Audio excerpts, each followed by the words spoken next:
Now, we're still on simultaneous equations. We've had a look at how to solve them graphically, so you can draw a graph and find the point of intersection, or you could draw a set of tables and see if there's an overlap. We've looked at the substitution method where you take an equivalent value out and put its equal value in. Now, we're looking at elimination. Now, the whole overriding principle still applies. The overriding principle is, at the moment we have equations of straight lines, and it looks probably different to how you've ever seen straight lines before, but these are still equations of straight lines. If you get your graphing software out and type them in, you'll see that it produces a straight line. There is still an overriding principle that we have two unknown values in the equation, so therefore we will have an infinite number of answers. That's why you have a line, because a line has an infinite number of points, because there is an infinite number of answers. What we want to do is get an equation that has two unknown values, eliminate one of them, so we're left with only one unknown value, and we can solve that. Now, before we get down to how to do that, I'll introduce you to a very, very important concept. Let's say I take these particular numbers, and I combine positive 2 with positive 2, and I want to get a result of 0. What operation has to happen there so that positive 2 combined with positive 2 gives me a result of 0? Well, quite clearly, you would have to do subtraction.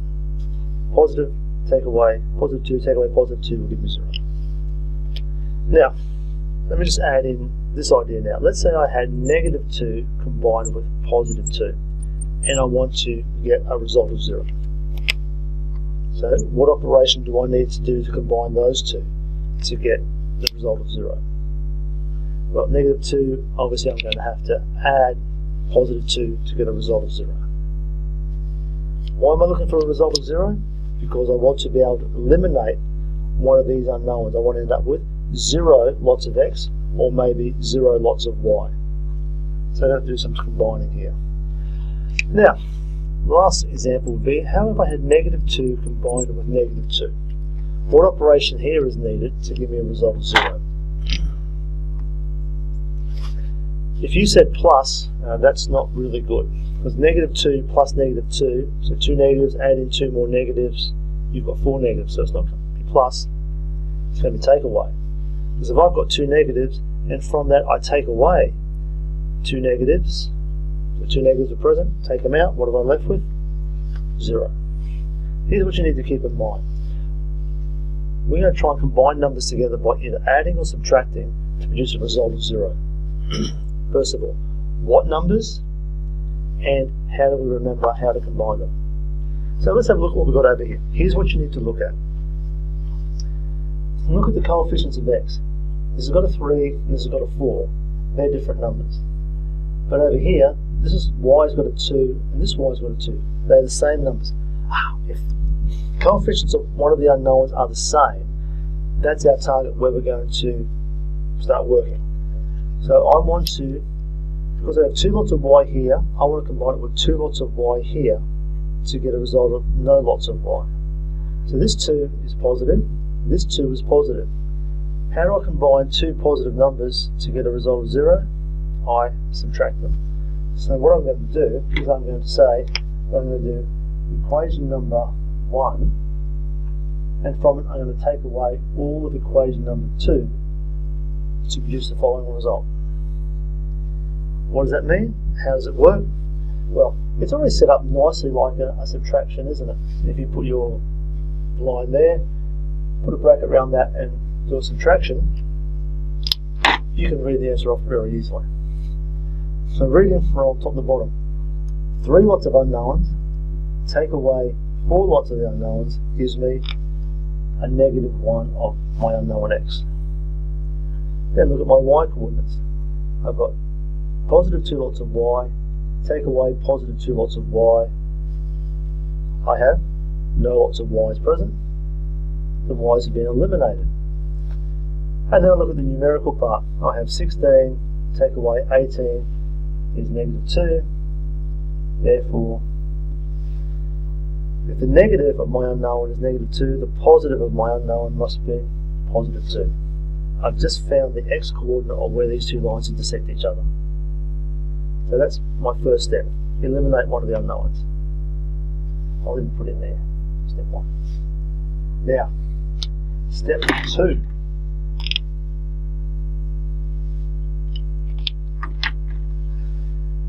We've got to find the y coordinate. So, to find the y coordinate, well, I've got 2 rules up here that can help me. Which rule do I use? It doesn't matter. Because the lines are intersecting, the y coordinate is going to be exactly the same for both of them. So I could use the first point line or the second line, no problems. So I'm going to make a statement about what I'm going to do. I'm going to substitute the x value that I've worked out, and I'm going to substitute it into, well, I've substituted them into equation 1 on all my other examples. I'm just going to substitute it into equation 2 just to be different, and see where that leads me. So I go to equation 2, I write it down, fill in what I know. It says 4 times your x value. I know my x value to be 2. Plus 2 lots of my y value is equal to 18. One equation, one unknown, I can solve for that.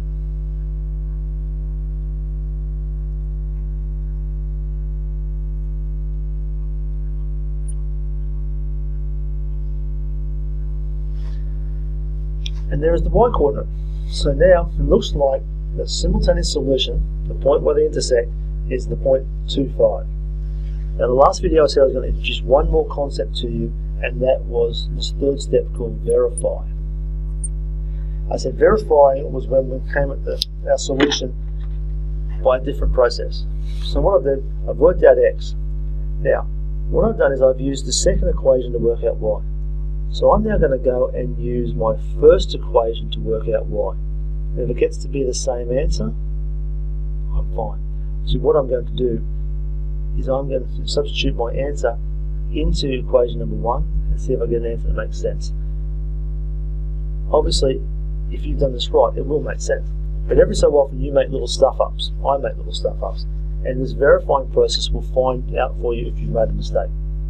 So here's how I verify. I used equation number 2 to work out my y coordinate here down here. So in this second step, whatever equation you use here to solve for this value, when you come to verify, you must use the other one.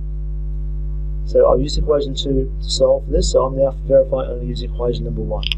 So I'm going to substitute the point that I've got, which is 2, 5,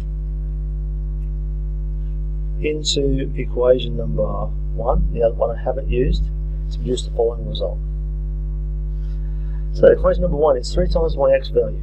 So that's 3 times 2 plus 2 times my y value. That's 2 times 5.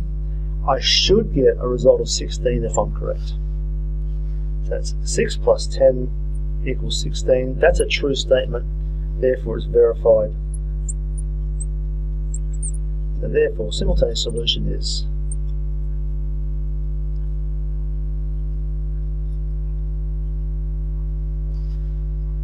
that's elimination. Now go through it again. You find a particular variable where their coefficients are the same value. They both have a coefficient of 2. They're both positive 2. So how do I combine the 2 positives to get 0? I subtract them. So I subtracted equation 1 and 2. That gave me the x coordinate in this case. Use one of the equations to work out the other coordinate. Then, whichever equation you use the other one to verify, and there's your 3 steps. Now, this is what I call elimination level 1 type problems. I'm going to introduce you to level 2 type problems and level 3 type problems. In grade 11, I'm going to introduce you to level 4 type problems.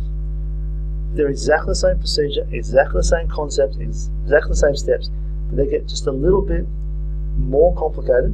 Not overly, but it's exactly the same principle running through level 1, 2, and 3. So next video I'll introduce you to level 2 type problems. So I'll see you there.